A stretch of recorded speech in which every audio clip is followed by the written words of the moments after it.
नमस्कार, मैं रवीश कुमार। वोट चोरी एंटी नेशनल है और हरियाणा में वोट चोरी हुई है। राहुल गांधी ने लोकसभा के मंच से मांग की कि सभी राजनीतिक दलों को चुनाव से 1 महीना पहले ऐसी वोटर लिस्ट दी जाए जिसे मशीन के जरिए पढ़ा जा सके।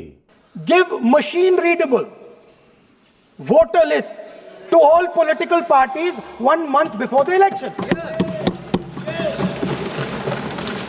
अगर अपनी मर्यादा और गरिमा की फिक्र चुनाव आयोग कर रहा है तो उसे लोकसभा में सांसदों की बातों को ध्यान से सुनना चाहिए और उन भाषणों में अपनी करतूतों का ईमानदार विश्लेषण करना चाहिए कि क्या अब उसके इस्तेमाल से भारत के लोकतंत्र का गला घोंटा जा रहा है।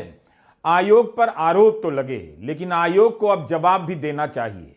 आजाद देश ने इस संस्था से लोकतंत्र के भविष्य के लिए जो सपने देखे वो आज सपने बिखर गए हैं। सड़क से लेकर संसद तक चुनाव आयोग की निष्पक्षता पर सवाल उठ रहे हैं। 28 मिनट के भाषण में राहुल गांधी ने लोकसभा में बैठे गृह मंत्री अमित शाह के सामने वोट चोरी के दावों को दोहराया ही, बल्कि उन्हें भी कह दिया कि अमित शाह आसमान की तरफ देख रहे हैं। No prime minister has done this in the history of India. In December 2023, this government changed the law. They changed the law to make sure that no election commissioner could be punished for any action they take while they are election commissioner. Yes. Immunity. Why would the Prime Minister and Home Minister give this gift of immunity to the election commissioner? Why would they need to give this tremendous gift that no Prime Minister has given ever before to the election commissioner? Yes. Mr. Shah is looking into the ceiling.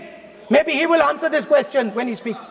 Rahul Gandhi ने गांधी की हत्या का उदाहरण देते हुए बताना शुरू किया कि उनकी हत्या के बाद उनके सपनों का भारत कुचलने के लिए आजाद भारत की सभी संस्थाओं पर कैप्चर करने की प्रक्रिया शुरू की जाती है।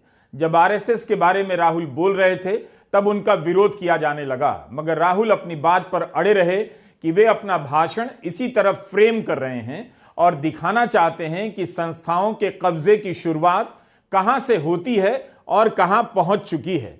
इसी कड़ी में राहुल गांधी ने शिक्षा के क्षेत्र में आरएसएस के कैप्चर का उदाहरण देना शुरू किया कि यूनिवर्सिटी में संघ के लोगों को प्रोफेसर से लेकर वाइस चांसलर बनाया जा रहा है, बगैर योग्यता के केवल निष्ठा के आधार पर उनकी नियुक्ति हो रही है।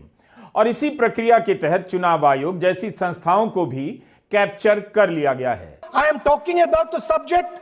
In order to capture the vote, you have to capture institutions. I am saying that institutions of India are captured, and I will come to the point, which is election commission is captured. So the project of the RSS was to capture the institutional framework of the country, and I said how the education system has been captured. Vice Chancellor after Vice Chancellor after Vice Chancellor is placed not on merit, not on capability, not on scientific temper, but on the fact that he belongs to a particular organization. Rahul Gandhi ने कहा कि आखिर क्यों मोदी और शाह चाहते हैं कि उनका ही आदमी चुनाव आयोग का प्रमुख बने। क्यों आयुक्तों का चुनाव करने वाली चयन समिति में सरकार की ही आवाज भारी पड़ती है। अपना आदमी को आयुक्त बनाने के पीछे का इरादा क्या हो सकता है। Why is it that the CJI was removed from the selection panel of the election commissioner? What motivation could there be to remove the CJI? Do we not believe in the CJI? Of course we believe in the CJI. Why is he not in that room? I sit in that room.